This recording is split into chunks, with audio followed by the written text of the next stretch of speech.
কি বাথরুম বলো? আরে বলছেন না কেন? Attach bathroom. আবার এই বাথরুমের মধ্যে দেখি ওযুখানা, গোসলখানা। এই মাসলাটা শুনে রাখুন। যখন আমরা ওযু করি দোয়া বলি না, বলি না? আরে বলছেন না কেন? ওযুর একটা দোয়া বলি, আবার ওযু শেষ হয়ে গেলে একটা দোয়া বলি। কি দোয়া? আশহাদু আল্লা ইলাহা ইল্লাল্লাহু ওয়াহদাহু লা শারীকা লাহু ওয়া আশহাদু আন্না মুহাম্মাদান আবদুহু ওয়া রাসূলুহু। আমার নবী সাল্লাল্লাহু আলাইহি ওয়াসাল্লাম বলে, ওযু শেষ করার পরে কোন ব্যক্তি যদি এই দোয়াটা পড়ে, আল্লাহ তাআলা ওই ব্যক্তির জন্য সমস্ত জান্নাতে ইচ্ছা করলে সে যে কোনো জান্নাত দিয়ে প্রবেশ করতে পারে। ছোট্ট একটা দোয়া পড়ে নেবেন। তো আপনি আপনার ঘরের মধ্যে অ্যাটাচ বাথরুম, মানে যেখানে পায়খানার মানে প্যান বসিয়েছেন, সাইফন বসিয়েছেন, আর ওর পাশে কল দিয়ে ওর মধ্যে ওযু করছেন, তো পায়খানার মধ্যে আসাদুল্লাহ পড়া যাবে? আরে বলছেন না কেন? পড়া যাবে না। আবার ওযুর শুরুতে নবী বললেন বিসমিল্লাহ বলো, সে বিসমিল্লাহ আপনি পায়খানার মধ্যে বলতে পারবেন? পারবেন না। মানে খ্রিস্টানদের কালচারটা আমরা এমন ভাবে এনেছি, অ্যাটাচ বাথরুম মানে ওযুর দোয়া, গোসলের দোয়া বা ওযু শেষের দোয়া কিছুই বলতে পারবো না। কি গো শুনছেন? এখনো যারা বাড়ি করেননি প্ল্যান করবেন, পেশাব পায়খানার আলাদা আর গোসলখানাটা আলাদা করবেন, এটা যেন মাথায় থাকে। বলুন ইনশাআল্লাহ। কি বলে, তুমি যখন স্ত্রীদেরকে বার করবে, মোমেন্ট মেয়েরা যখন তারা বাইরে যাবে, তাদের ওড়না কাপড় দিয়ে একদম এরকম সেম আল্লাহ এরকম রসুলকে জিবরাইলকে বলছেন যেন বলো যে কাপড়ের সামনের অংশ দিয়ে যেন ঢেকে নেয়। বলুন সুবহানাল্লাহ। তো নবী বললেন আচ্ছা ঠিক আছে। আল্লাহ বলছেন ঢাকলে কি লাভ জানো? বললে কি, দালিকা আইউরাফুনা ফালা ইউদাইন। এর দ্বারাই দুটো লাভ হবে। একটা হলো মুমিন মুসলমান হিসাবে চিনে নেওয়া যাবে, আর দুই নম্বর হলো কেউ তোমাদের কোনোদিন ইজ্জতের ক্ষতি করবে না।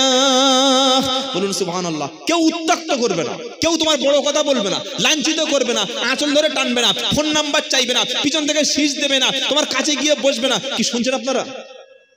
আর যখন তুমি খোলামেলা ঠোঁটে লিপস্টিক, মুখে মেকআপ পরে একটা নারী যদি টোটো এখান থেকে জীবনতলা বা এখান থেকে আপনার ওই কি গো ওইদিকে যায়, ছেলেরা ফোন নাম্বার চাইতে পারে না? পারে না। আল্লাহ বলছেন এইটা নদীদেরকে বলে দাও। আম্মা জান আয়েশা সিদ্দিকা রাদিয়াল্লাহু তাআলা আনহা, তিনি উটের পিঠে ওঠার আগে উটের উপরে কাপড়টা এরকম সুন্দর ঘেরা থাকতো।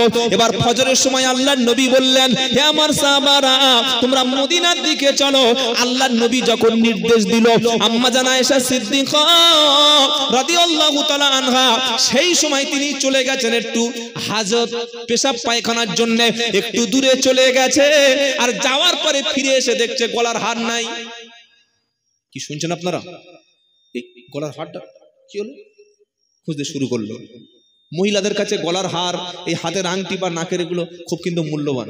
কি বলছেন? আর একটা বাটি হারিয়ে গেলে দেখবেন মায়েরা ঝগড়া করে না? করে না? এই সবুরার মা, বিউটির মা, এই বাটিটা আমার, হয়তো 10 টাকা বা 20 টাকা দাম, ওই নিয়ে সে পুকুর ঘাটে সানের কাছে কি অশান্তি মারা, না আমার বাটি দাম 10 টাকা, কিন্তু ঝগড়াটা বড়। কি গো শুনছেন আপনারা? এই ছোট ছোট বিষয় মেয়েদের কাছে বোঝানো খুব মুশকিল। তো আম্মা জান আয়েশা সিদ্দিকা ইচ্ছা করলে চলে আসতে পারতেন, কিন্তু গলায় মানে হাত দিয়ে দেখছেন হার নাই, হাতটা হারিয়ে গেল। আবার তিনি চলে গেলেন, মানে যেখানে ওই মানে হাজত পূরণের জন্য গিয়েছিলেন, খুঁজতে খুঁজতে খুঁজতে অনেক দেরি হয়ে গেল। আর আল্লাহর নবী বললেন, সাহাবারা বললে কি, বললে তোমরা তোমাদের স্ত্রীদেরকে ওই উটের পিঠের উপরে তুলে দাও, কাপড়ের ঘেরা কাঠের অংশ চাগিয়ে তুলে দাও। তো আম্মা জান আয়েশা সিদ্দিকা যার উপরে বসে যেতেন, সাহাবারা ওইটা শুধু উপরে তুলে দিয়েছে। কেন তুলে দিয়েছে?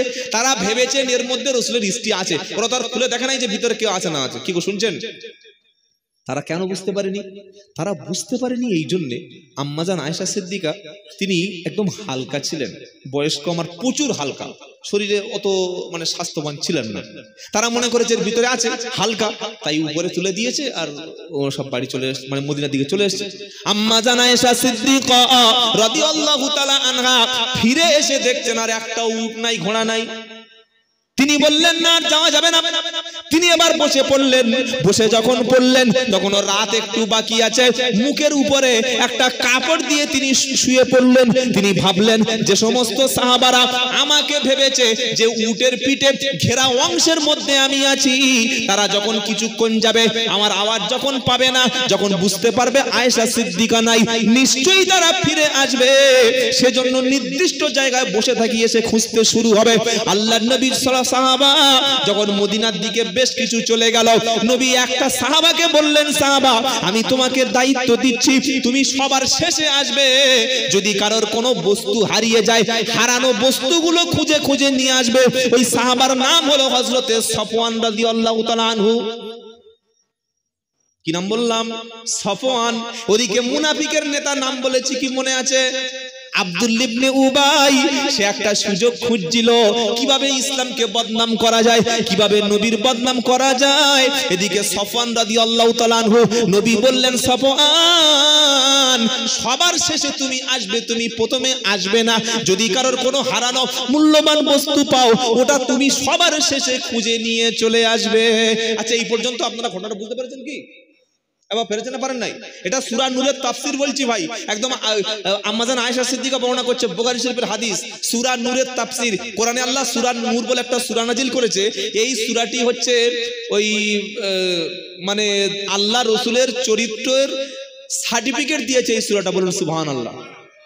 কারণ আব্দুল্লাহ ইবনে উবাই তো নবীর চরিত্রে টানাটানি করবে একটু পরে, কি গো, ও সুযোগ খুঁজে নবীর বদনাম করা, তাই আল্লাহ সূরা নূর নাজিল করেছে। তাই একটু শুনুন, ইনশাআল্লাহ বুঝতে পারবেন। সফওয়ান রাদিয়াল্লাহু তাআলা আনহু এসে দেখছেন যে আম্মাজান আয়েশা সিদ্দিকার মুখের কাপড়টা সরে গেছে, আর তিনি দেখতে পেয়েছেন, চিনতে পেরেছেন। বলেন ইন্না লিল্লাহি ওয়া ইন্না ইলাইহি রাজিউন। একটা মেয়ে ছেলে একা মাঠের মধ্যে পড়ে আছে। আচ্ছা, তিনি চিনতে পারলেন কি করে? অনেকে প্রশ্ন করতে পারে, তার মানে কি ওই সফওয়ান রাদিয়াল্লাহু তাআলা আনহু আল্লাহর নবীর বাড়িতে গিয়ে নবীর বউয়ের মুখ দেখতেন? কি প্রশ্ন হতে পারে না? পারে না? আরে বলছেন না কেন? আপনি ধরুন একটা ওই মেয়ে দেখতে গেছেন, মেয়েটার নাম কি? বললে সেলিমা। কোন ক্লাস? উচ্চ মাধ্যমিক। এবার মেয়েটার মা যখন দেখে চলে আসছে, মেয়েটার মায়ের দিকে আপনি দেখেই, তুমি এখানে, এটা তোমার মেয়ে? বললে হ্যাঁ। বললে ও আচ্ছা আচ্ছা, আমরা তো সেই কলকাতায় আশুতোষ কলেজে বা ওই যাদবপুর ইউনিভার্সিটি একসঙ্গে পড়েছি। আপনি যদি আগে দেখে থাকেন তবে তো চিনতে পারবেন। কি বলছেন আপনারা? আমার নাম আব্দুল্লাহ জুবায়ের। যারা আমাকে আগে দেখেছেন বা ইউটিউবে টুকটাক দেখেছেন, তারা আমাকে চিনতে পারছেন। যারা দেখে নাই বলে খিরে, অনেকে প্রশ্ন করতে পারে, কি বলছেন আপনারা? তো আল্লাহর নবীর স্ত্রী আম্মাজান আয়েশা সিদ্দিকা রাদিয়াল্লাহু তাআলা আনহা শুয়েছিলেন, মুখের কাপড়টা সরে গেছে। আর সফওয়ান রাদিয়াল্লাহু তাআলা আনহু তিনি রাসূলের স্ত্রীর মুখটা দেখে বলেন ইন্না লিল্লাহি ওয়া ইন্না ইলাইহি রাজিউন। তিনি আইডেন্টিফাই করলেন, শনাক্ত করলেন যেটা নবীর স্ত্রী আয়েশা। তিনি কি করে বুঝতে পারলেন? অনেকে প্রশ্ন করতে পারে, তাহলে আল্লাহ নবীর স্ত্রী আগে মুখ নিশ্চয় দেখেছিল? হ্যাঁ দেখেছিল। কেন দেখেছিল? তখন পর্দার আয়াত নাজিল হয়নি। সেই সময় আল্লাহর নবীর বাড়িতে যে কোনো সাহাবা ইচ্ছা করলে যেতে পারতেন, নবীর স্ত্রীর মুখ যে কোনো সময় ইচ্ছা করলে দেখতে পারতেন। সেই পর্দার আয়াত নাজিল হওয়ার আগে হযরতে সফওয়ান রাদিয়াল্লাহু তাআলা আনহু নবীর স্ত্রী আম্মাজান আয়েশাকে দেখেছিলেন, আর তারপরে পর্দার আয়াত নাজিল হয়েছে, তারপরে দেখেনি। এবার মুখ দেখেই চিনতে পেরেছে। কি বুঝতে পেরেছেন না পারেন না? যখন চিনতে পারলো, ইন্না লিল্লাহ বলল, হযরতে আম্মাজান আয়েশা সিদ্দিকার ঘুম ভেঙে গেল। তিনি সঙ্গে সঙ্গে মুখের কাপড়টা টেনে নিলেন। বলুন সুবহানাল্লাহ। ঘুম যখন ভেঙে গেল, মুখের কাপড় যখন টেনে নিল, সফওয়ান রাদিয়াল্লাহু তাআলা আনহু ব্যাপারটা বুঝতে পারলেন কোন একটা মিস্টেক হয়ে গেছে। সফওয়ান রাদিয়াল্লাহু তাআলা আনহু তিনি আম্মাজান আয়েশা সিদ্দিকা রাদিয়াল্লাহু তাআলা আনহাকে বললেন, ইশারা করলেন, উঠে পড়ো। কোথায়? উটের পিঠে। বুঝতে পারছেন না? ইশারা করলেন। আচ্ছা, তিনি ইচ্ছা করলে বলতে পারতেন না আসসালামু আলাইকুম আম্মাজান, বা ও আয়েশা তুমি দেরি করে গেলে কেন? একা শুয়ে আছে কেন? এখানে বসে আছে কেন? তুমি যাওনি কেন? কি সমস্যা? বলতে পারতেন না পারেন না? আরে বলছেন না কেন? বলতে পারতেন, কিন্তু কেন বলেননি? তার কারণ আছে। তার কারণ হচ্ছে নবী সাল্লাল্লাহু আলাইহি ওয়াসাল্লাম বললেন, শোনো, যখন কোনো অপরিচিতা নারী তোমার চোখের সামনে আসবে, কুল্লিল মুমিনিনা ইয়াগুদ্দু মিন আবসারিহিম ওয়া ইয়াহফাজু ফুরুজাহুম। 18 পারা 12 পৃষ্ঠা 5 নম্বর লাইনে 30 নম্বর আয়াত, সূরার নাম সূরা নূর। আল্লাহ বলছেন, হে বিশ্ববাসী মুমিন পুরুষ শুনে রাখো, যখন কোন নারী তোমার চোখের সামনে আসবে, তুমি তোমার দৃষ্টিটাকে নিম্নগামী করবে, তোমার দৃষ্টিটাকে সংযত করবে, আর লজ্জাস্থানকে হেফাজত করবে। চোখ হেফাজত করলে জেনার মতো পাপ থেকে বেঁচে যাবে। একবার তাকিয়ে আর তাকাননি, মাথাটা নিচু করে মুখটা নিচু করে বললেন, উঠে পড়ুন। কত বড় একজন ঈমানওয়ালা, বুঝতে পারছেন? সুবহানাল্লাহ বলতে ইচ্ছা করে না? আর এই বাজারটা দেখে আসুন, সুবহানাল্লাহ তখন মুখে থাকবে, তখন নাউজুবিল্লাহ বার হয়ে যাবে। কি গো, সেই নবীর উম্মতেরা যারা ঘুরছে বাজারে, মেয়ে দেখে ঘুরে বেড়াচ্ছে।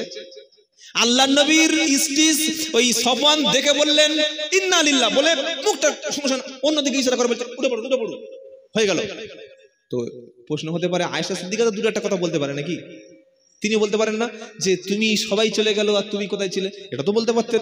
এবার আল্লাহর নবীর স্ত্রী আম্মা জান আয়েশা সিদ্দিকা রাদিয়াল্লাহু তাআলা আনহা তিনি কসম করে বলছে, আল্লাহর কসম করে বলি, তিনি আমাকে ইশারা করলে বললেন মা উপরে উঠে পড়ো, আর আমি সঙ্গে সঙ্গে ওই উটের পিঠে উঠে পড়লাম। তিনি উটের দড়ি ধরে টানতে টানতে চলে এলো। সেদিন ওই সময় সফওয়ানের সঙ্গে আমারও কোনো একটা আলোচনা কথা হয়নি। কেন কথা হয়নি? প্রশ্নটা কি? এখান থেকে উম্মত কি শিক্ষা পাচ্ছে?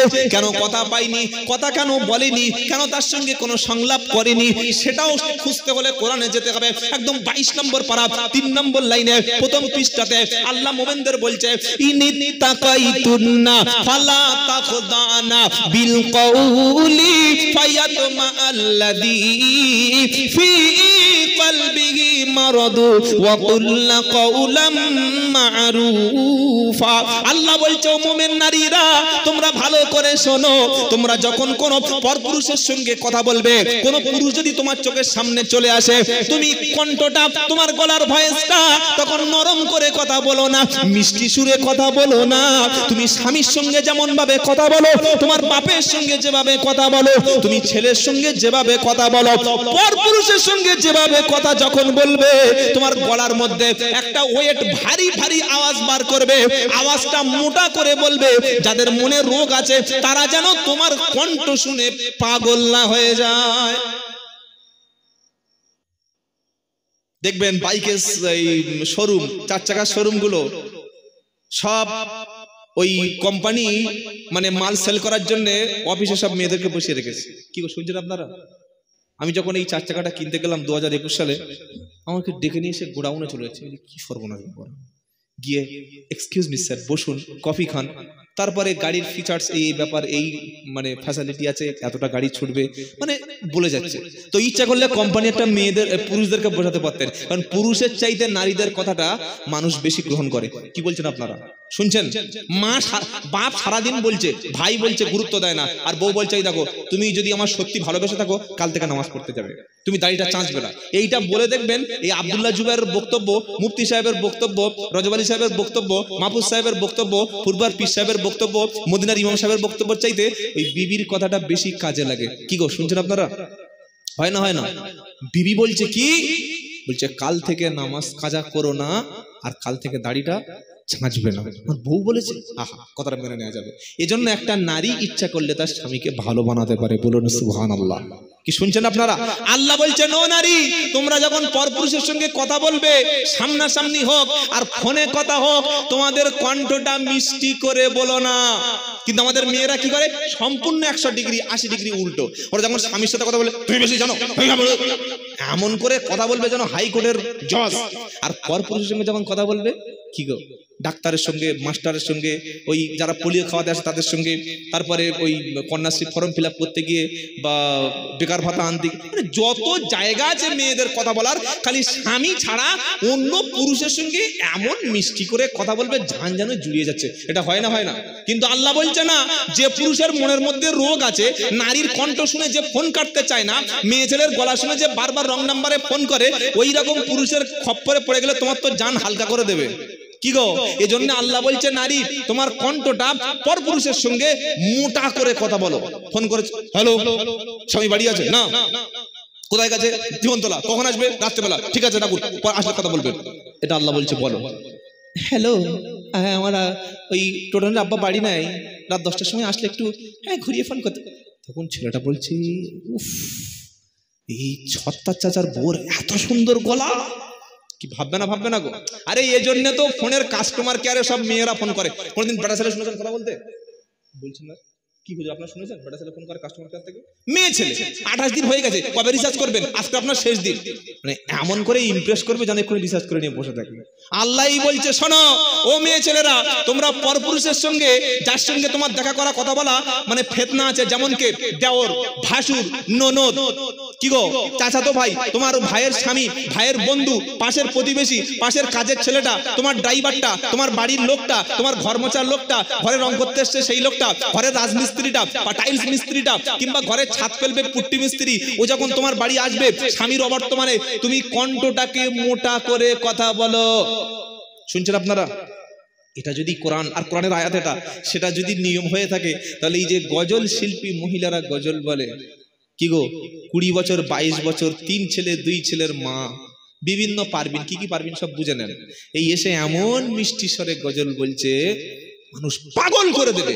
আসলে এরা হচ্ছে দাজ্জাল, এরা হলো ফিতনা, এরা ঈমান নষ্ট করে দেবে। আল্লাহ জাতিকে হেফাজত করুন, সকলে বলুন আল্লাহুম্মা আমিন। আম্মা জানা আয়েশা সিদ্দিকা রাদিয়াল্লাহু তাআলা আনহা তিনি বলছেন সফওয়ানের সঙ্গে আমার কোনো কথা নাই। সফওয়ান রাদিয়াল্লাহু তাআলা আনহু তিনি উটের দড়িটা হাত দিয়ে টানতে টানতে মদিনার দিকে নিয়ে গেলেন, আর এই খবরটা চলে গেল শয়তানের কাছে, বেঈমানের কাছে। নাম কি ভুলে গেছেন? উবাই, আব্দুল্লাহ ইবনে উবাই। এবার মদিনায় সব জায়গায় ঢোল পিটে দিয়েছে, সব জায়গায় মিডিয়ায় ভাইরাল করে দিয়েছে। সে বলল আম্মা জানা আয়েশা সিদ্দিকার সাথে রাসূলের স্ত্রী আয়েশা নিশ্চয়ই কোনো একটা কিছু ব্যাপার। নাউজুবিল্লাহ বললেন না? নবীর স্ত্রীর চরিত্র নিয়ে টানাটানি করছে গো, ঈমান চলে যাবে। কেউ যদি কোনো মুফতি সাহেবের সমালোচনা করে, কেউ যদি মাওলানা সাহেবের সমালোচনা করে, কেউ যদি কোনো ইমাম সাহেবের সমালোচনা করে, গীবত করে, বদনাম করে, একটা মাত্র কবিরা গুনাহ হবে, ঈমান কিন্তু যাবে না।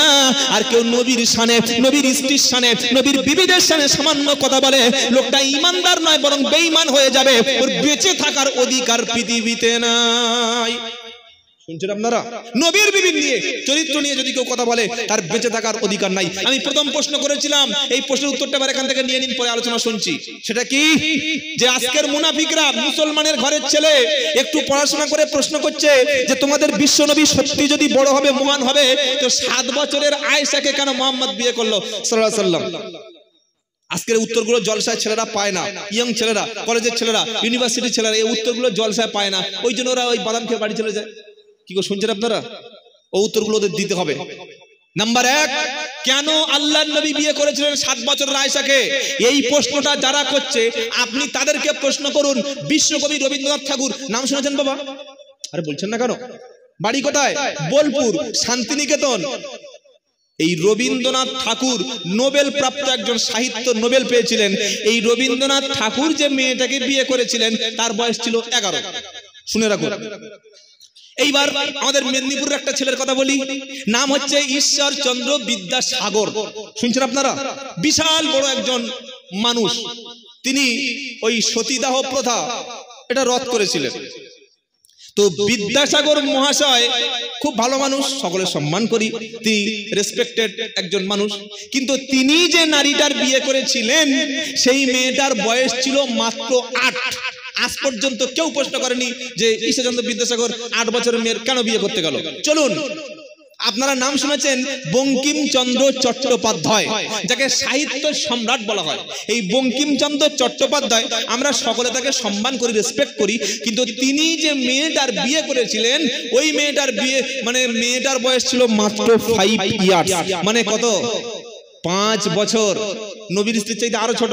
কোনদিন কোন নাস্তিক, কোন কাফের, কোন মুরতাদ, কোন বেঈমান, কোন ইসলামের দুশমন প্রশ্ন করেছে যে রাসূলের স্ত্রী 7 বছর বাদ দাও, বঙ্কিমচন্দ্র 200 বছর আগের ভেতরের লোক, ওকে জিজ্ঞাসা করি যে বঙ্কিম তুমি এই কাজটা কেন করলে, 5 বছর মেয়ের করতে হলো? এ প্রশ্ন কেউ করেনি। চলুন, দেবেন্দ্রনাথ ঠাকুর 6 বছরের মেয়েকে বিয়ে করেছিল। বাংলাদেশের শেখ মুজিবুর রহমান, আমাদের ওই হাসিনার বাবা, ও যখন বিয়ে করে 3 বছরের মেয়েকে বিয়ে করেছিল। আজ পর্যন্ত ইতিহাস অনেকে জানেন না, আর এই প্রশ্ন কেউ করেনি। চলুন আমাদের ভারতবর্ষের ইতিহাস বলি। 1861 সাল থেকে 1891 সাল পর্যন্ত ভারতবর্ষের আইনে 10 বছরের মেয়ে হলে বিয়ে করা বৈধ, জায়েজ, সাবালক। শুনছেন কি বললাম? কত বললাম? 1861 সালে যদি আপনি বেঁচে থাকতেন বা আপনার বিয়ের বয়স হতো, আর আপনি এই 10 বছরের যে মেয়েরা ওই বাচ্চা প্যান্ট পরছে ওরকম একটা মেয়েকে বিয়ে করলে আপনি দেশের আইনে অপরাধী ছিলেন না। তাহলে সেই সময় সেই পিরিয়ডে 10 বছরের মেয়েকে বিয়ে করা বৈধ ছিল। 1891 সালে বলল, ভারতের আইন বলল, বিশিষ্ট ব্যক্তিরা বলল, দেখ 10 বছরের মেয়েটা বড় ছোট হয়ে যাচ্ছে না। বললে হ্যাঁ, বললে কাজ কর, বললে ওটা বাড়িয়ে 12 কর। কি শুনছেন আপনারা? 1891 থেকে 1929 পর্যন্ত ছিল 12, মানে 12 বছর হয়ে গেলে বাপ নির্দ্বিধায় বিয়ে দিতে পারতো। তার মানে 12 বছরের মেয়ে সেই সময় বিয়ে করা অপরাধ ছিল না। 1929 সালে 12টা বেড়ে সারদা আইন, সারদা অ্যাক্ট চালু হলো। বললো মেয়েরা বড্ড ছোট বয়সে বিয়ে দিচ্ছি, অনেক ক্ষতি হয়ে যাচ্ছে, তো ওই 12টা বাড়িয়ে একটু 14 করা হোক। কত বলছেন না কেন? 14 বছরের মেয়ে 1929 সালে বিবাহ বৈধ, সাবালক। এইবার 1978 মানে 1978 সাল যখন হলো, তখন বললো 14টা বড্ড ছোট হয়ে যাচ্ছে, বুঝলি এখন তো সব যুগটা আস্তে আস্তে পাল্টাচ্ছে। এবার 14 থেকে বাড়িয়ে মেয়েদের করা হলো 18 আর পুরুষদের 21, 20 নয় 21। ওই 1978 সাল থেকে আজকে 2024 এখনো ওই বয়সে দাঁড়িয়ে আছে। তার মানে কি, আপনি যদি 1861 সালের মানুষ হতেন, আপনার জন্য 10 বছরের বউ ঘরে রাখা কোনো দোষের না। আজকে যেমন 18 বছরের মেয়েকে বিয়ে করা যায়, 1861 সালে 10 বছরের মেয়েকে বিয়ে করা যেত। তোমরা যারা প্রশ্ন করছো ভাই, আয়েশা সিদ্দিকাকে কেন 7 বছরের মেয়েকে বিয়ে করেছিল, বঙ্কিমচন্দ্র 5 বছরের প্রশ্ন করেছো, করনি। রবীন্দ্রনাথের 11 বছর প্রশ্ন করেছো, করনি। ওই দেবেন্দ্রনাথ ঠাকুরের 6 বছরের প্রশ্ন করেছো, করনি।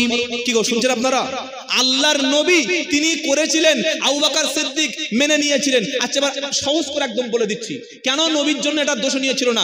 ধরুন আপনার জন্ম বা আপনার বিয়ের বয়স 1861, আপনি একটা মেয়ে বিয়ে করবেন, খুব ভালো করে বুঝবেন। 1861 সালে আপনি একটা মেয়ের বিয়ে করছেন, আর সেই সময় বিয়ের বয়স ছিল কত বললাম, ভুলে গেলেন? 10 বছর। 10 বছরের মেয়ে মানে সাবালক। তার মানে 1861 সালের আমাদের বাপ দাদা, চাচারা, দাদুরা, পরদাদারা 10 বছরের মেয়ে 1861 সালে বিয়ে করতে পারত। এবার বলুন, মাত্র 250-300 বছর আগে যদি 10 বছরের মেয়ে বিয়ে করা যায়, 1400 বছর আগে সেই যুগে 7 বছরের মেয়ে, 6 বছরের মেয়ে মক্কার জমিনে, মদিনার জমিনে বৈধ ছিল। তাই আল্লাহর নবী বিয়ে করেছিলেন 1861 সালে।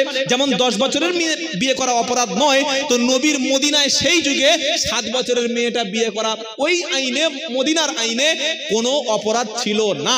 কেউ প্রশ্ন তুলে নিচে কেন নবী কাজটা করছো, কি শুনছেন আপনারা? কিন্তু কারা প্রশ্ন তুলছে? আজকের মুনাফিক। উত্তরগুলো ফটাফট দিয়ে দেবেন, নোট করুন। 2 নম্বর কি বলেছি, এবার আম্মাজান আয়েশা সিদ্দিকা যখন মদিনায় চলে আসলো, পুরো মদিনায় আব্দুল্লাহ ইবনে উবাই নবীর বিরুদ্ধে সব জায়গায় উঠে পড়ে লেগেছে, এই নবীর স্ত্রী আয়েশা সিদ্দিকা এই কাজ করেছে। আর শুধু একা বলছে না, পাকা পাকা মুসাল্লি ধরে বলছে, এই জানিস? বললে কি? বলে তোদের নবীর বউরে। বললে কি হয়েছে? বলে যুদ্ধ থেকে ফেরার সময় এই, তখন মুসলমান হলে কি হবে, নবীর মানে নবীর উপরে ঈমান আনলে কি হবে? শয়তান কিন্তু আছে গো। কি বলছেন আপনারা? শয়তান বলছে হ্যাঁ এটা হলে হতে পারে। প্রচুর মুসলমান এই রকম বা এরকম অপবাদের সঙ্গে যুক্ত হয়ে গেল। তারা বলল হলে হতে পারে। 1 মাস হয়ে যাচ্ছে, আল্লাহর নবী সাল্লাল্লাহু তাআলা আলাইহি ওয়াসাল্লাম মদিনায় তিনি পার হতে পারছে না। এত লজ্জা লাগছে, যেখানে আল্লাহর নবী যায় সেখানে এই কথা শুনতে পায়। সবাই রাসূলের চরিত্র নিয়ে, স্ত্রীর চরিত্র নিয়ে প্রশ্ন তুলেছে। আল্লাহর নবী সাল্লাল্লাহু তাআলা আলাইহি ওয়াসাল্লাম তিনি অত্যন্ত চিন্তিত হয়ে বললেন, আম্মা জান আয়েশা সিদ্দিকা রাদিয়াল্লাহু তাআলা আনহা তিনি মদিনায় ফিরে গিয়ে শরীরের দিক থেকে একটু অসুস্থ হয়ে গেল, বিছানায় তিনি পড়ে গেলেন। তিনি বললেন, এর আগে আমি যতবার অসুস্থ হয়েছি আল্লাহর নবী আমাকে দেখেছে, পাশে এসে বসেছে, আমার কাছে খোঁজ খবর নিয়েছে, কিন্তু এবার মদিনায় আসার পরে আমার শরীরটা খারাপ, এটা জেনে আর নবী আমার কাছে বসছে না। তিনি ভাবছেন মনে হয় নবী আমার উপরে কোন একটা কিছু ঘটেছে, কিন্তু তখনও পর্যন্ত আয়েশা সিদ্দিকা জানতে পারে নাই। কি শুনছেন আপনারা? আর নবী তো আসল ঘটনাটা জানতেই পারে নাই যতক্ষণ না আল্লাহ বলেছে। বলুন না সুবহানাল্লাহ। 1 মাস নবীর খাওয়া দাওয়া প্রায় অর্ধেক হয়ে গেছে, প্রচুর চিন্তা করছে। নবী মসজিদে নববীতে 2 জনকে ডাকলেন। কোন 2 জন? একজন হযরতে আলী আর একজন হযরতে উসামা রাদিয়াল্লাহু আনহুমা। 2 জন সাহাবাকে ডেকে বলেন, আচ্ছা তোমরা একটু বলো তো কি করা যায়।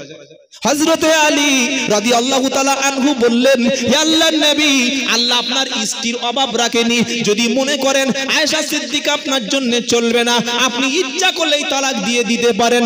আমার নবী অত্যন্ত চিন্তায় পড়ে গেলেন। আবু বকর সিদ্দিকের কন্যা আম্মা জান আয়েশা সিদ্দিকা বললেন, আর আমি রাসূলের বাড়ি থাকতে চাই না।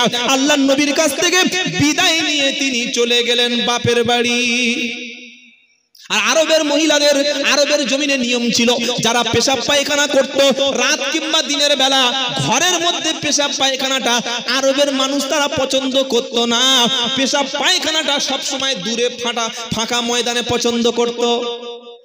আজ থেকে 20 বছর আগে বলুন, যারা মুরব্বী আছেন, বয়স্ক আছেন, চাচা আছেন, পায়খানা লাগলে লোক ছুটে ওই মাছ বাগানে, ওই কলা বাগানে চট দিয়ে ঘিরে বা এরকম কি করছে, ছিল না? আগে পায়খানা লাগলে ছুটে যেত, জোরে বলো, বাগানে। আর এখন লাগলে ছুটে আসে ঘরের মাঝখানে। কি বলছো? পায়খানা লাগলে ছুটে, কোথায় যাচ্ছ, ছুটছো কেন? বললে বাথরুম করবো। তো ঘরের ভিতরে? বললে হ্যাঁ, এটার নাম অ্যাটাচ বাথরুম। আয়েশা সিদ্দিকা বললেন একটু বাইরে বাথরুমের জন্য গেছি, আর আমার সঙ্গে আছে আমার আব্বার খালা, নাম হচ্ছে উম্মে মিস্তা। মিস্তাটাকে মিস্তা রাদিয়াল্লাহু তাআলা হচ্ছে বদরের যুদ্ধে একজন মানে সাহাবা, আল্লাহ যাকে জান্নাতি ঘোষণা করেছেন, বলুন সুবহানাল্লাহ। আমার আব্বার খালা, সে ওই যেতে যেতে আমার সঙ্গে আর কাপড় বেঁধে একদম করে পড়ে গেল। যখন পড়ে গেল সে উঠে বলছে মিস্তা ধ্বংস হোক, মানে ছেলের ধ্বংস চাইছে। কি শুনছেন আপনারা? আম্মা জান আয়েশা সিদ্দিকা বলছে তুমি ছেলের জন্য বদদোয়া করছো কেন? তুমি কি জানো না আল্লাহর নবী বদরের সব সাহাবাদের তিনি জান্নাতি ঘোষণা করেছে। উম্মে মিস্তা বলল শোনো আয়েশা, তুমি আসল ঘটনাটা জানো না। মদিনার জমিনে আজ 1 মাস হয়ে গেল সবাই তোমার বিরুদ্ধে মিথ্যা অপবাদ রটিয়েছে, আর মূল শয়তান হলো আব্দুল্লাহ ইবনে, জোরে বলো, উবাই, সব জায়গায় ঘটনা ঘটিয়েছে। আম্মা জান আয়েশা সিদ্দিকা বলল আমি তো খাওয়া দাওয়া তুলে দিলাম, আমি কাঁদতে শুরু করলাম। হে মুসলমান তোমরা শুনে রাখো, 1 মাস হয়ে গেল আল্লাহর নবী ঠিকমতো খাওয়া দাওয়া করছে না, ঠিকমতো ঘুমও হচ্ছে না, রাসূলের স্ত্রীর বিরুদ্ধে মিথ্যা অপবাদ সব জায়গায় রটিয়ে দিয়েছে। নবী বারবার সাহাবাদের সঙ্গে পরামর্শ করছে কি করা যায়, কি করা যায়। যারা অনেক দেখবেন বেরিলি মৌলবী আছে, যারা বলে আল্লাহর নবী হাজির নাজির, আল্লাহর নবী গাইবের খবর রাখে, অর্থাৎ নবী সব জায়গায় হাজির, নবী সমস্ত গাইবের খবর রাখে। আমরা যারা আহলে সুন্নাতুল জামাতের আকীদা বিশ্বাস করি, কোরআন হাদিস ইজমা কিয়াস বিশ্বাস করি, আমাদের আকীদা হলো আল্লাহর নবী গায়েব জানেন না, আল্লাহর নবী হাজির নাজির না, তবে আল্লাহ যেটা জানায় নবীকে সেটা নবী গায়েব জানে। ক্লিয়ার? এ বাবা ক্লিয়ার? বেরেলি কিছু বক্তা আছে, আমি বলবো না নামটা, গজল দারুণ বলে, মাথায় সবুজ পাকড়ি জড়িয়ে এমন আপনার ব্রেন ওয়াশ করে দিয়ে বলবে যে আল্লাহর নবী তিনি সব জায়গায় হাজির, তিনি সব জায়গায় দেখছেন, আর নবীও গায়েব জানে। এই কথাটা বললে আহলে সুন্নাতুল জামাতের আকীদা হলো সেই ব্যক্তিটা কাফের হয়ে যায়, যেহেতু গায়েবের খবর কে জানে? সকলে জোরে বলেন কুল্লা আকুলু লাকুম ইনদি খাযাইনুল্লাহ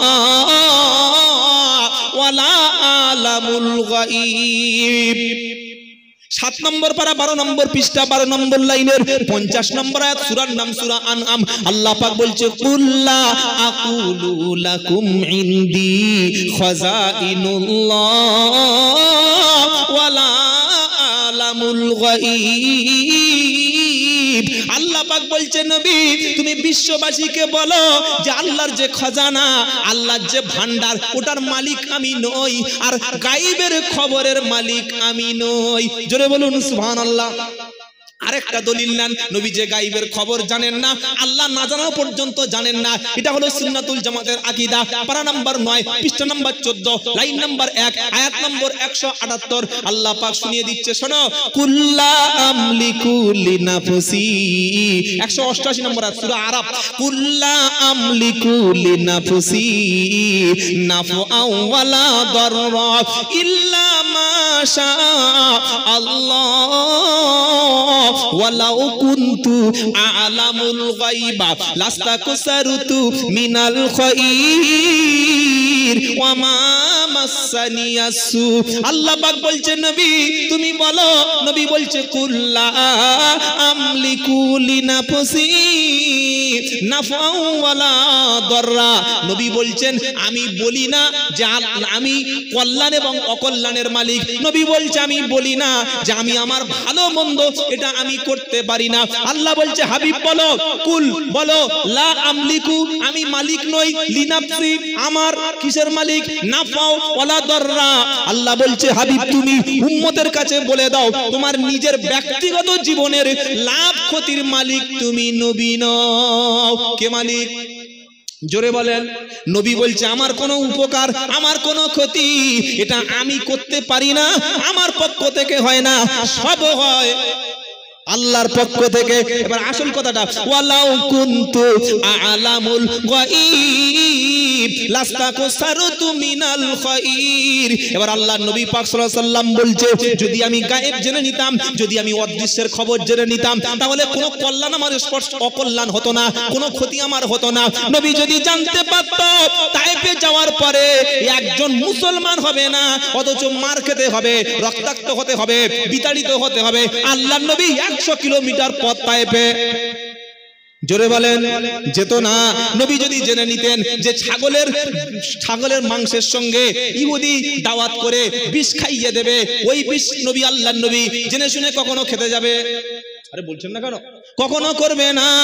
আল্লাহ নবী বলছে ওয়ালাউ কুনতু আ'লামুল গায়ব, যদি আমি অদৃশ্যের খবর জেনে নিতাম তাহলে কোনো অকল্যাণ খারাপ কাজ আমার কাছে আসতো না, আর ভালো ভালো কাজগুলো সব আমি করে নিতাম। পারা নম্বর 20, পৃষ্ঠা নম্বর 1, লাইন নম্বর 13, সূরার নাম সূরা নামল। আল্লাহ পাক বলছে কুল্লা ইয়ালামু মান ফিস সামাওয়াতি ওয়াল আরদিল গায়বা ইল্লাল্লাহ ওয়া মা ইয়াশউরুনা আইয়ানা ইবআসুন। আল্লাহ বলছেন কুল, নবী তুমি বলো, যেখানে গায়েব বলেছে সব জায়গায় আল্লাহ বলছেন নবী তুমি বলে দাও। বলুন না সুবহানাল্লাহ। মুফতি সাহেব চলে এসেছে, নারায়ে তাকবীর। আলহামদুলিল্লাহ, হুজুর চলে এসেছেন, নির্দিষ্ট সময় চলে আসবেন। আল্লাহ তাআলা শুনেন, আল্লাহ তাআলা যেখানে গায়বের ব্যাপারে নবীকে বলেছেন সেখানে আল্লাহ বলছেন কুল, হাবিব বলো, লা ইয়ালামু মান ফিস সামাওয়াতি ওয়াল আরদিল গায়বা ইল্লাল্লাহ, আসমান এবং জমিনের মধ্যে আল্লাহ ছাড়া কেউ গায়ব জানে না। জোরে বলুন সুবহানাল্লাহ। তাহলে আহলুস সুন্নাতুল জামাত আমাদের আকীদা কি? গায়বের মালিক, গায়বের খবর একমাত্র আল্লাহ জানেন, আর কেউ জানেন না, এমনকি আল্লাহর নবী সাল্লাল্লাহু আলাইহি ওয়াসাল্লামও জানতেন না। তবে কি আল্লাহ তার রাসূলকে ওহী দ্বারা যে গায়বের খবরটুকু জানিয়েছেন, রাসূল সেই গায়বের খবরটুকু জানেন। জোরে বলুন না সুবহানাল্লাহ। কথা মনে থাকবে বাবা, আল্লাহ আমাদের সঠিকটা বোঝার তৌফিক দান করুক। আম্মা জান আয়েশা সিদ্দিকা রাদিয়াল্লাহু তাআলা আনহা, তিনি কাঁদতে শুরু করেছে, রাসূল 1 মাস হয়ে যাচ্ছে রাসূল কারীম সাল্লাল্লাহু আলাইহি ওয়াসাল্লাম জানতেই পারেননি যে কি ঘটনাটা ঘটেছে। খুব ভালো করে শুনুন, যারা বলছে যে বেরেলিপন্থী বক্তাগুলো আহলে সুন্নাতুল জামাতের মতো আকীদা, সঠিক আকীদার সাধারণ মানুষদের ঈমান নষ্ট করার জন্য, আকীদা খারাপ করার জন্য গজল বলে বক্তব্য করে আপনাদের বেঈমান করার জন্য বলছে যে আল্লাহর নবী হাজির নাজির, আল্লাহর নবী গায়বের খবর জানে, তাহলে তাদেরকে প্রশ্ন করুন যে 1 মাস হয়ে গেল নবী ওই আয়েশা সিদ্দিকার সঙ্গে সফওয়ানের কি ঘটেছিল ওটা বলতে পারলেন না কেন? কি যুক্তি কি বলে? 1 মাস তো নবী পুরো কিং কর্তব্য বিমূঢ়, কি করবেন ভাবতে পারছেন না। এবার আয়েশা সিদ্দিকা বললেন আমার খাওয়া দাওয়া শেষ হয়ে গেল, আমি আর পুরো খাওয়াটা উঠে গেল, উনি এবার বিছানায় পড়ে গেলেন, অসুস্থ হয়ে গেলেন। একে তো শরীর দুর্বল, পাতলা মানুষ। কি গো শুনছেন আপনারা? বাপের বাড়ি গিয়ে দেখছেন আব্বাজান আবু বকর সিদ্দিক আর ওই মা উম্মে উমান দুজনে ওই আল্লাহর কালাম যতটুকু নাজিল হয়েছে ততটুকু পড়ছে। তিনি খাটের উপরে শুয়ে আছেন, কাঁদছেন, কাঁদতে কাঁদতে কাঁদতে তার পানি শুকিয়ে গেছে। এত বড় অপবাদ কি করে আমার বিরুদ্ধে আব্দুল্লাহ ইবনে উবাই দিতে পারে? আম্মাজান আয়েশা সিদ্দিকা ভাবছেন। শুনছেন আপনারা? এবার 1 মাস হয়ে গেল, আল্লাহর নবী সাল্লাল্লাহু আলাইহি ওয়াসাল্লাম তিনি গেছেন আয়েশা সিদ্দিকার সঙ্গে দেখা করতে। জোরে বলুন সুবহানাল্লাহ। 1 মাস পর নবী সাল্লাল্লাহু আলাইহি ওয়াসাল্লাম নবীর স্ত্রীর সঙ্গে দেখা করতে গেছে।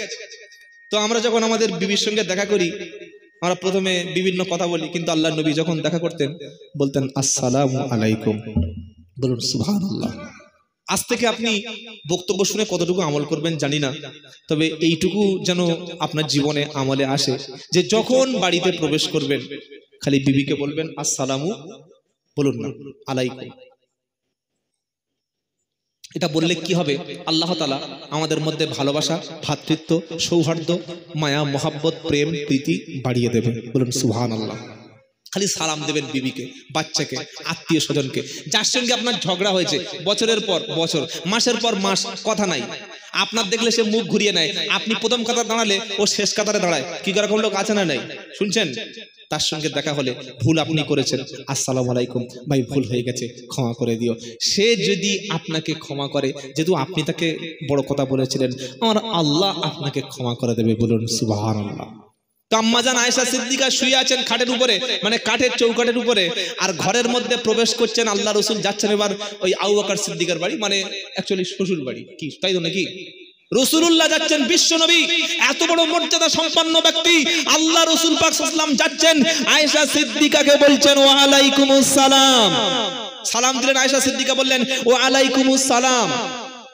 সালাম দিয়ে নবী আয়েশা সিদ্দিকাকে দুটো কথা জিজ্ঞাসা করেছে। কটা সেটা বলেন? দুটি। এক নম্বর কি? আল্লাহর নবী বললেন আয়েশা তুমি সত্যি কথা বলো, এই যে এক মাস তোমার বিরুদ্ধে আব্দুল্লাহ ইবনে উবাই মুনাফিকদের সর্দার মিথ্যা মিথ্যা কথা তোমার বিরুদ্ধে বলে বেড়াচ্ছে, আর ওই মুনাফিকদের সঙ্গে কিছু মুসলমান তারাও মুখ খুলেছে, তারাও হ্যাঁ হ্যাঁ হতে পারে, হ্যাঁ হ্যাঁ মনে হচ্ছে কিছু একটা হতে পারে, এমন কথা যারা বলছে, আয়েশা তুমি বলো সত্যিকারে সেদিন কিছু ঘটেছে কি বলো, যদি কোনো ভুল হয়ে যায়, যদি কোনো অন্যায় হয়ে যায় তুমি তওবা করো, কারণ আমার আল্লাহ তওবাকারীকে বেশি ভালোবাসে। এক নম্বর প্রস্তাব। দু নম্বর হলো যদি তোমার সঙ্গে কিছু না হয়ে থাকে বা যদি তুমি কোনো ভুল না করে থাকো অবশ্যই সেটাও বলো, আল্লাহ তাআলা তোমার পক্ষে আমাকে তোমার নির্দোষ হিসাবে জানিয়ে দেবে। কি প্রশ্ন বুঝতে পারছেন? অথচ কোনো ঘটনাই কিছু ঘটেনি। কি গো শুনছেন? আম্মা জান আয়েশা সিদ্দিকা রাদিয়াল্লাহু তাআলা আনহা কেঁদে ফেললেন, ফেলে বললেন আল্লাহ রাসূল আল্লাহকে সাক্ষী রেখে বলছি, এখন আমি যতই কথা বলি আর কেউ কিছু বিশ্বাস করবে না, এখন আমার সবর করা ছাড়া কোনো উপায় নাই। আমি সত্য বললেও কেউ বিশ্বাস করবে, আর নাও বললে কেউ তো বিশ্বাস করবে না। আয়েশা সিদ্দিকা বললেন এখন আমি একটাই কথা বলবো, যে কথা ইয়াকুব আলাইহিস সালাম তার ছেলেকে হারিয়ে বলেছিলেন, মনে আছে? ছেলেরা যখন ইউসুফকে কুয়ার মধ্যে ফেলে দিয়ে গায়ের পাঞ্জাবিটা জামাটা খুলে নিয়ে ছাগল জবাই করে রক্তটা মিশিয়ে দিয়ে বাপের কাছে এসে বলল কাঁদতে কাঁদতে, ইয়াকুব আমাদের ছোট ভাই ইউসুফকে বাঘে খেয়ে ফেলেছে। ওই সময় ইয়াকুব আলাইহিস সালাম তখন জামার কাপড়টা শুয়ে বুঝতে পারলেন ইউসুফের রক্ত না, এটা বাঘের রক্ত না, এটা টাটকা ছাগলের রক্ত। তিনি একটাই শব্দ সেদিন বলেছিলেন, পারা নাম্বার 12 সূরার নাম ইউসুফ। তিনি কি বলেছিলেন? ফাসাবরুন জামিল ওয়াল্লাহুল মুস্তাআনু আলা মা তাসিফুন। তিনি বললেন সবরে জামিল, আমি উত্তম ধৈর্য ধারণ করব, আর তোমরা যেটা বলছো সেই বিষয়ে আমার আল্লাহ সাহায্য করবে।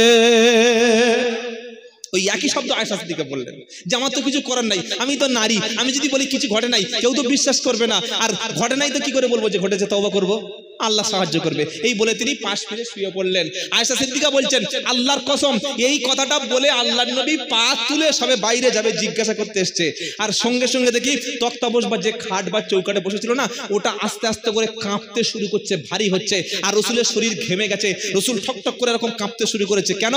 আল্লাহর নবীর কাছে যখন কোরআন আসতো, যেহেতু আসমানি কিতাব একটা ভারী কিতাব, আল্লাহর পক্ষ থেকে কোরআন যখন নাজিল হতো রসুল মাঝে মাঝে শীতকালেও ঘেমে যেতেন, ঠক ঠক করে ঘাম বাড়তো, রসুল কাঁপতে শুরু করতেন।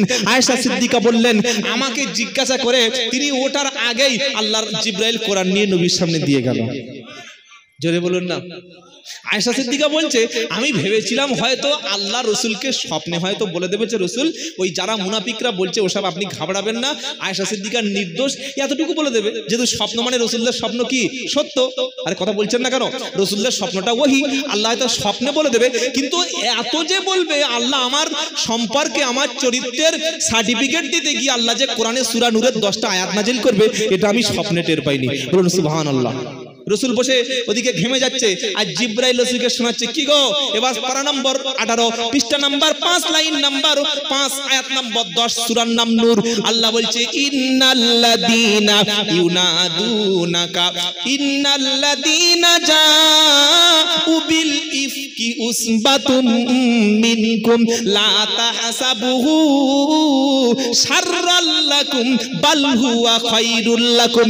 আল্লাহর নবী এবার সঙ্গে সঙ্গে বলল হে মুসলমান তোমরা শুনে রাখো, ইন্নাল্লাযীনা জাউ বিল ইফকি, নিশ্চয়ই রাসূলের স্ত্রীর নামে যারা মিথ্যা অপবাদ রচনা করে এনেছে ওরা তোমাদেরই একটা দল। শুনছেন? ওরা কি আবু জেহেল না, কাফের না, কোনো কাফের নয়, ওরা তোমাদের দল। মানে ওই যে বললাম আব্দুল ইবনে উবাই, ও তো মুসলমান সেজেছিল, মাথায় টুপি পরেছিল, মুখে দাড়ি রেখেছিল, কোরআন মাঝে মাঝে শুনতো, নবীর ওয়াজ নসিহতে যেত, তাহলে ও তো নবীর দলের লোক। কি গো, মুনাফিক, কিন্তু তার পরিচয়টা তো সে গোপন রেখেছে।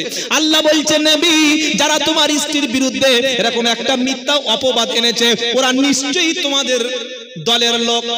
তুমি ভেবেছো হুয়া শাররুল লাকুম, তুমি ভেবেছো যে মিথ্যা একটা অপবাদ এটা রটিয়ে দিয়েছে, এটা সারা জীবন থাকবে। কতটা বাজে হলো, কতটা অকল্যাণ হলো। আল্লাহ বলছে হাবিবি গো, আমি বললাম বাল হুয়া খায়রুল লাকুম, বরং এটাই তোমাদের জন্য ভালো। কারণ তুমি ভেবেছিলে এটা বললে হয়তো আব্দুল্লাহ ইবনে উবাই তোমার চরিত্রটা নষ্ট করতে পারবে। আমি আল্লাহ আসমান থেকে কিতাব নাজিল করে আয়েশা সিদ্দিকার চরিত্র একদম পুরো পবিত্র, তিনি নির্দোষ, এটা আমি পরিষ্কার করে দিলাম। আর আব্দুল্লাহ ইবনে উবাইয়ের চরিত্রের মুখোশটা খুলে দিলাম। প্রথম আয়াত নাজিল হয়ে গেল। এবার দ্বিতীয় আয়াত কি নাজিল হচ্ছে জানেন? শুনছেন আপনারা? এবার আল্লাহ বলছে লাউলা ইদ সামিতুমুহু, এই প্রথম যেটা বলেছে এটা নবীকে বলছে, নবী যে যারা অপবাদ দিয়েছে তারা তোমাদের লোক। এবার আল্লাহ মোমেনদের বলছে, কোন মোমেন? যে মোমেনরা আব্দুল্লাহ ইবনে উবাই হাটে বাজারে যখন মিথ্যা মিথ্যা কথা বলছিল, আর দু চারটা মোমেন মুসলমান, খাঁটি মুসলমান, তারা বলছে হতেও পারে। কি এরকম হয় না? হয় না? ইমাম সাহেব একটা ভুল করেছে, ইমাম সাহেবের শত্রু প্রত্যেক মহল্লা থাকে না? আরে বলছেন না কেন? সব মহল্লা ইমাম সাহেবের দুটো শত্রু কাটি মারা লোক থাকে, সে বলছে, আর দুটো লোক বলছে হতে পারে। এরকম ধরনের শয়তান লোক। কি গো, তো ওই মুসলমানদের আল্লাহ বলছে লাউলা ইদ সামিতুমুহু যান্নাল মুমিনুনা ওয়াল মুমিনাতু বিআনফুসিহিম খায়রা ওয়া ক্বালু হাদা ইফকুম মুবিন। জোরে বলুন সুবহানাল্লাহ। আল্লাহ বলছে হাবিবি গো, যখন মুসলমানরা শুনলো যে নবীর বিরুদ্ধে, নবীর স্ত্রীর বিরুদ্ধে এরকম মিথ্যা একটা ঘটনা, জান্নাল মুমিনুনা ওয়াল মুমিনাতু বিআনফুসিহিম খায়রা, মুমিন পুরুষ এবং মুমিনা নারী, কেন এটাকে কল্যাণকর বললো না? কেন তারা বললো না? তারা ভালো ধারণা করলো না নবীর স্ত্রীর চরিত্র নিয়ে? যখন তারা প্রশ্ন শুনলো কেন নবীর স্ত্রীর চরিত্র ভালো, এই কথাটা তারা কেন বললো না? আর তারা কেন বললো না ওয়াকালা হাদা ইফকুম মুবিন? আব্দুল্লাহ ইবনে উবাই সে তো মুনাফিক, সে তো নবীর দুশমন, তার কাছ থেকে রাসূলের চরিত্র নিয়ে প্রশ্ন তোলা। কিন্তু মুমিন যখন শুনলো, কেন মুমিনরা বললো না যে নবীর স্ত্রীর দ্বারা এমন কাজ হতে পারে না? এটাই মুমিনদের বলা উচিত ছিল। জোরে বলুন।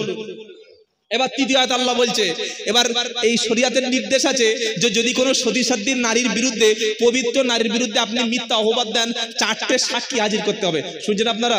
এই যে খালি থানায় গিয়ে বললে হবে না ধর্ষণ করেছে, বা থানায় গিয়ে একটা নারীর বিরুদ্ধে মিথ্যা অপবাদ দিলে হবে না। আল্লাহ বলছে যদি কোনো নারীর বিরুদ্ধে তোমরা জেনার তোহমত দাও, তাহলে তার ওই 4টে সাক্ষী হাজির করতে হবে। আল্লাহ এবার নবীকে বলছে, শোনো, যারা আয়েশা সিদ্দিকার বিরুদ্ধে এই মিথ্যা অপবাদটা 1 মাস ধরে প্রচার করেছে, লাউলা জাউ আলাইহি বিআরবাতি শুহাদা ফাইয লাম ইয়াতু বিশুহাদাই ফাউলাইকা ইনদাল্লাহি হুমুল কাযিবুন। আল্লাহ পাক বলছে হাবিব গো, আমি আল্লাহর ঘোষণা, যদি কেউ কারো বিরুদ্ধে মিথ্যা জেনার তোহমত দেয়, 4টে সাক্ষী হাজির করতে হবে। ওই যে সমস্ত মুনাফিকরা আপনার স্ত্রীর বিরুদ্ধে মিথ্যা তোহমত দিচ্ছে, ওরা 4টে সাক্ষী তো হাজির করতে পারে নাই, সুতরাং আল্লাহর আইনে ওরা হলো মিথ্যাবাদী। শুনছেন আপনারা? তাহলে গোটা সমাজকে আল্লাহ একদম সাবধান করে দিল। দিয়ে আল্লাহ আবার মুমিনদের বলছে, কারা? যারা ওই মুনাফিকের কথা শুনে লাফিয়েছিল, ওদের বলছে ওয়ালাউলা ফাদলুল্লাহি আলাইকুম ওয়া রাহমাতুহু ফিদ দুনিয়া ওয়াল আখিরাহ লামাসসাকুম ফীমা আফাদতুম ফীহি মিন আযাবিন আযীম। আল্লাহ বলছে, ও মুমিনেরা তোমরা শোনো, যখন তোমরা নবীর এই কথাটা, নবীর স্ত্রীর কথাটা মিথ্যাভাবে সমাজে প্রচার করেছিলে, আমি আল্লাহ যদি আমার দয়া, আমার অনুগ্রহ তোমাদের মধ্যে না থাকতো, তোমাদের যদি ক্ষমা না করতাম, তোমরা যে কাজে লিপ্ত হয়েছিলে সবগুলো কঠিন শাস্তির মুখে পড়ে যেতে। কি শুনছেন আপনারা? আলেমের বিরুদ্ধে গীবত নয়, কোন মাওলানা সাহেবের বিরুদ্ধে মুখ খোলা নয়। মুখ খুলছে রসুলের স্ত্রীর বিরুদ্ধে, যে রসুলের স্ত্রী হচ্ছে আমাদের মা, যে রসুলের স্ত্রীরা একদম মানে কলঙ্ক, যারা একদম সম্পূর্ণ আল্লাহর পক্ষ থেকে মানে সার্টিফিকেট প্রাপ্ত, এবং রসুল হচ্ছে সমস্ত চরিত্রের উপরে, সুচরিত্রের উপরে প্রতিষ্ঠিত। বলুন সুবহানাল্লাহ। তোমরা যদি আল্লাহর দয়ার মধ্যে না থাকতে, ঈমান যদি না থাকতো, রসুলের মানে উপরে ঈমান যদি না আনতে, আমার দয়ার অনুগ্রহ যদি না থাকতো, তোমরা যে বিষয়ে মুখ খোলা শুরু করেছিলে, আযাব এসে তোমাদের ঘিরে ধরতো। কি বলছে? সাবধান করে দিচ্ছে। তারপরে আল্লাহ আরো বলছে, কি বলছে জানেন? আল্লাহ পাক এবার বলছেন, হে মুমিনেরা, লাউলা ইদ সামিতুমুহু কুলতুম মা ইয়াতাকাল্লামা বিহাদা। যখন তোমরা এই কথাটা শুনলে, রাসূলের স্ত্রীর কথাটা, তখন তোমরা কেন বললে না এরকম কথা বলা উচিত নয়? কি বলা উচিত ছিল না? আর বলছেন না কেন? একটা আলেম, একটা পীর সাহেব, একটা মুফতি সাহেবের কথা, মানে তার কোন একটা বাজে রিপোর্ট আমাদের কানে ভাইরাল হতে পারে। তো যখন আমরা শুনেছি, আমার কাছে সেটাও শেয়ার করে দেওয়া, সেটা নিয়ে আরো সমাজে হাইলাইট করা। আমার তো উচিত ছিল যে বলা, না আমাদের মুফতি সাহেব, মাওলানা সাহেব বা আমাদের ইমাম সাহেব এমন কাজ করতে পারে না, এটা বলা উচিত ছিল না? ছিল না? আল্লাহ বলছে, শোনো, যখন তোমরা শুনলে, তোমরা কেন বললে না যে আল্লাহ মহান, আল্লাহ পবিত্র, আর রাসূলের স্ত্রীতে ছি ছি ছি এমন কথা বলিস না? এটা বলা উচিত ছিল, যে তোমরা বলোনি। কি গো, না বলে কি করেছিলে? ইজতালাকাউনাহু বিআলসিনাতিকুম ওয়া তাকুলুনা বিআফওয়াহিকুম মা লাইসা লাকুম বিহি ইলম। তোমরা মুখে মুখে, লোকও বলছিল, লোক মুখে মুখে এই কথাটা ছড়াচ্ছিল, আর তোমরা মুসলমান হিসাবে তোমরা এই কথাটা মুখে মুখে প্রচার করছিলে। ওরা বলল, তোমরা তাই বলতে শুরু করলো। কথাটা প্রথম মুনাফিকদের সর্দার আব্দুল্লাহ ইবনে উবাই আবিষ্কার করলো, নবীর স্ত্রীর বিরুদ্ধে কলঙ্ক তুললো, আর তোমরা মুখে মুখে তুলে শুরু করেছিলে। আল্লাহ বলছে, যে বিষয়ে তোমরা মুখে কথা বলছিলে, তোমরা বলছিলে, অথচ তোমাদের মনের মধ্যে এই বিষয়ে কোনো জ্ঞান ছিল না। কি তোমরা সেখানে গিয়েছিলে? যাওনি? তোমরা দেখেছিলে? দেখোনি? রাসূল বলেছে? বলেনি? তাহলে তোমরা লোকের কথা শুনে মনের মধ্যে, মুখে প্রচার করছিলে, হ্যাঁ হ্যাঁ মনে হচ্ছে আয়েশা সিদ্দিকারটা কিছু ঘটেছে, হ্যাঁ হ্যাঁ মনে হচ্ছে কিছু ঘটেছে, যেটা মুখে বলছিলে লোকের শোনা কথা, অথচ সেই কথাটা তোমাদের মনের মধ্যে এরকম কোনো জ্ঞান ছিল না। আর তোমরা কি ভেবেছিলে? ওয়াতাহাসাবুনাহু হাইনা,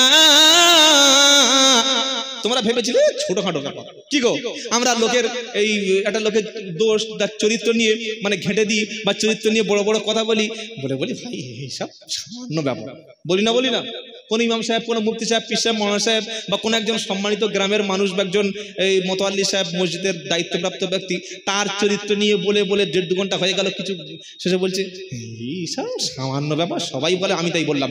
আল্লাহ বলছে, যখন তোমরা রাসূলের স্ত্রী আম্মাজান আয়েশা সিদ্দিকার ব্যাপারে এরকম মিথ্যা মিথ্যা কল্পনা ঘটনাগুলো রটিয়ে দিলে, ওয়াতা সাবুনাহু হাইগিনা, তোমরা বলেছিলে এটা তুচ্ছ ব্যাপার, তোমরা বলেছিলে না একটু আগে সামান্য ব্যাপার, হলে হতে পারে। কিন্তু আল্লাহ কি বলছে? ওয়া হুয়া ইনদাল্লাহি আযীম, এটা আল্লাহর কাছে ছিল ব্যাপক একটা কঠিন ব্যাপার, বিশাল ভারী ব্যাপার, বিশাল মহৎ ব্যাপার। আল্লাহর কাছে সবচাইতে বড় ব্যাপার ছিল এটা। মানে তোমরা ভেবেছো তুচ্ছ, কিন্তু আল্লাহর রাসূলের স্ত্রীর চরিত্র নিয়ে টানাটানি করবে, এটা ছোট নয়, এটা বড় ব্যাপার। আল্লাহ বলছে, শোনো, তোমরা তওবা করলে আমি আল্লাহ তোমাদের ক্ষমা করে দিলাম। বলুন সুবহানাল্লাহ। কিন্তু মুনাফিকদের সর্দার যে, তার ক্ষমা নাই। এই আব্দুল্লাহ ইবনে উবাই মার্কা মুসলমান আজও মুসলমানদের সমাজে মিশে আছে, যারা আমাদের সাথে বসে, আমাদের সালাম দেয়, আমাদের মজলিসে খায়, আবার ইসলাম বিরোধী কাজের সঙ্গে যুক্ত আছে। আলেম বিদ্বেষী, মাদ্রাসা বিদ্বেষী, কোরআন বিদ্বেষী, আল্লাহওয়ালা বিদ্বেষী, দ্বীন বিদ্বেষী, ইসলাম বিদ্বেষী। এই চরিত্র যেন আমাদের মধ্যে না থাকে ভাই। যেটা মুখে বলবো সেটা অন্তরে স্বীকার করবো, বলুন ইনশাআল্লাহ। তাহলে আমি 3টে প্রশ্ন করেছিলাম, প্রশ্নগুলো মনে আছে কি? 2টো উত্তর দিয়ে দিয়েছি, আর 2টো বাকি আছে। যে আল্লাহর নবী সাল্লাল্লাহু আলাইহি ওয়াসাল্লাম ওই তিনি বললেন যে কোমরে একটা করে তরবারি তিনি রেখে দিতেন। কি গো, অনেকে প্রশ্ন করছে কাফেররা, এই যেমন মুম্বাই যে ঘটনাটা ঘটলো, নবীর বিরুদ্ধে বড় বড় ব্যক্তিরা মুখ খুললে, নবীকে চরিত্রহীন, নাউজুবিল্লাহ, সন্ত্রাসী, যা কিছু বলার, যত কিছু বলার সব বলা শুরু করলো। অথচ সেই সমস্ত তহমত দোষ থেকে আল্লাহ তার রাসূলকে সম্পূর্ণ মানে অনেক উপরে সম্মানে রেখেছেন। বলুন সুবহানাল্লাহ। নবী তরবারি কোমরে রাখতেন, হ্যাঁ রাখতেন। ওটা মানুষ খুন করার জন্য না, ভয় দেখানোর জন্য না, জঙ্গি কাজে ট্রেনিং দেওয়ার জন্য না। কেন রাখতেন? ওটা ছিল আরবের ট্র্যাডিশন। কি শুনছেন আপনারা? নেপালিরা নেপালি আপনারা দেখেন ওরা হাতে তলোয়ার রাখে। বা আমাদের দেশে শিখ সম্প্রদায়, শিখ ওদের হাতে থাকে বালা, হাতে থাকে একটা অস্ত্র। দেখবেন ব্যাংকে আপনি যদি বলেন যে আমি একটা ওই গরু জবাই করার ছুরি নিয়ে ব্যাংকে যাব, আপনার যেতে দেবে না, জেল হয়ে যাবে। কি শুনছেন আপনারা? যদি একটা এই 2 ফুট একটা চাকু নিয়ে টেনে উঠবো, টিডি ধরলে একদম 3 বছরের জেল করে দেবে। আর আপনি যখন প্লেনে যাবেন বাইরের কান্ট্রি বা বাইরের স্টেটে, কোনো কাঁচি, ছুরি, ব্লেড, খুর, কানের যে ওই কাঠি, ওটাও পর্যন্ত নিয়ে যেতে পারবেন না। শুনছেন আপনারা? কোন রকম বস্তু যেটা মানুষের কোনো ক্ষতি হয় এই রকম কিছু নিয়ে যাওয়া যাবে না। কিন্তু আমাদের দেশে যে শিখ সম্প্রদায় পাস করে, ওরা ওদের কাছে ছোট রকম একটা ওই লোহার অস্ত্র থাকে, ওরা ব্যাংকে, ওই চাকরিতে, সব জায়গায় ওরা নিয়ে যায়। কেন? ওটা ওদের ট্র্যাডিশন, ঐতিহ্য, পরম্পরা হয়েই আসছে। তো আরবের জমিনে ও বাচ্চা কি বুড়ো কি সবাই সবার কোমরে একটা করে তরবারি রেখে দিত, ওটা আত্মরক্ষা করার জন্য। আপনি যদি জীবনতলা বাজারে গিয়ে বলেন যে আমি 2 লাখ টাকা দিচ্ছি, আমার একটা AK-47 দাও, আপনার বিরুদ্ধে কেস হয়ে যাবে। কি হবে না? হবে না। আপনাকে অ্যাপ্লাই করতে হবে। আমার জীবন হুমকির মুখে, আমি এরকম একটা ভিআইপি ক্যাটাগরির লোক, সরকার এসে বা ওই যারা নিরাপত্তা বাহিনী, ওরা সার্ভে করে দেখবে যে আপনার জন্য লাইসেন্স দেবে কিনা অস্ত্রের, তবে আপনি লাইসেন্স পাবেন। সবার জন্য লাইসেন্স দেবে না। কিন্তু যদি আপনি আমেরিকায় যান, আমেরিকা এরকম বাজারে, হাটে, সব জায়গায় 1.5 লাখ 2 লাখ টাকা দিলে একটা মাল আপনার হাতে তুলে দিল, ও মাস্টারের হাতে, ছাত্রের হাতে, পুলিশের হাতে, চোরের হাতে, ডাকাতের হাতে, সবার হাতে আছে। তো ওটা মানুষ খুন করার জন্য নয়, ওটা হচ্ছে ট্র্যাডিশন। যাই হোক, মুফতি সাহেব হুজুর এসে গেছেন, আমার ওস্তাদ। সকল একবার জোরে তাকবীর দেন, নারায়ে তাকবীর, নারায়ে তাকবীর। বাৎসরিক বিশ্ব নবী দিবস, বাৎসরিক বিশ্ব